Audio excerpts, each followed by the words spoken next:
Earlier this year, the president of the Law Society was looking at the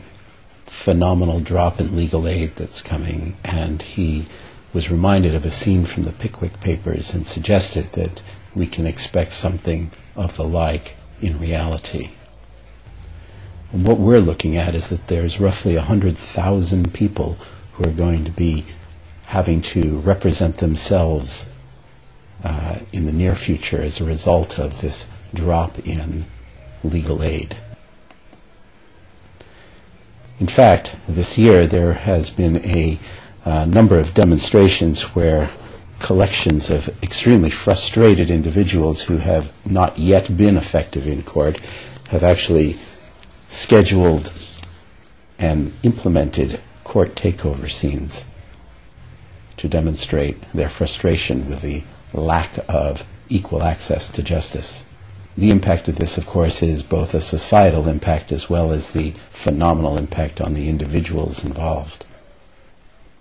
We went to the High Court to talk with them about our ideas on how to alleviate the pressure that is resulting from this pending drop in legal aid, and they supported us in our direction. We also have received support from the House of Lords, and here we have Lord Ahmed of Rotherham introducing our very first site in our efforts to help litigants in person. This one screen illustrates the problem from our perspective in a systemic fashion. Basically, at some point in our lives, there are a number of categories within which we are going to experience some degree of dispute with others, and we will have to deal with some degree of effort to resolve those disputes. In this case, we've got, I think, 25 categories, 12 steps, or, in looking at it in another way, 300 knowledge gaps that need filling in a way that allows a normal person with simple English to access the necessary information that will enable them to be more effective when they go through a litigious process. And given the fact that there are 92 courts in the land, there are probably 92 times 300 opportunities for people who have subject matter expertise and expert service that they can provide in a unbundled and fixed way could in fact help in this situation. So the way we're looking at this is we need to create the opportunity to introduce the 100,000 litigants in person to all of the subject matter experts across the land who can help them with their very specific needs at the specific point that they are at in resolving their dispute within a specific category. Our first attempt here at breaking down that information, taking it from that rather complex-looking matrix, is to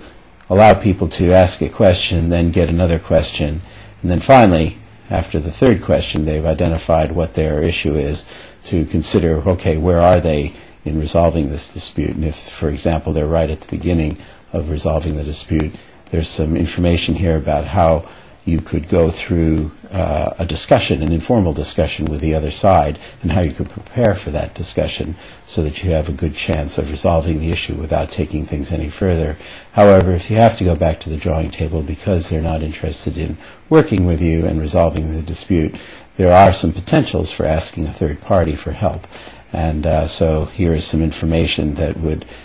give you some ideas on where you might look for third-party help. In this particular example, there are some references that are made to the Citizens Advice Bureau, and so by way of example, if you click on one of the buttons at the top, that will be a provision of relevant additional information. In this case, this is a link to the Citizens Advice Bureau at the RCJ, where they actually endeavor to give you legal advice on debt situations. So there you go. That's an example of one of these buttons working, and once we have the whole thing filled out, all these buttons will have relevant documents, relevant services, like what would be behind the infomercials, and a discussion forum with relevant threads to the specific point that you're at in resolving your dispute, whatever the context.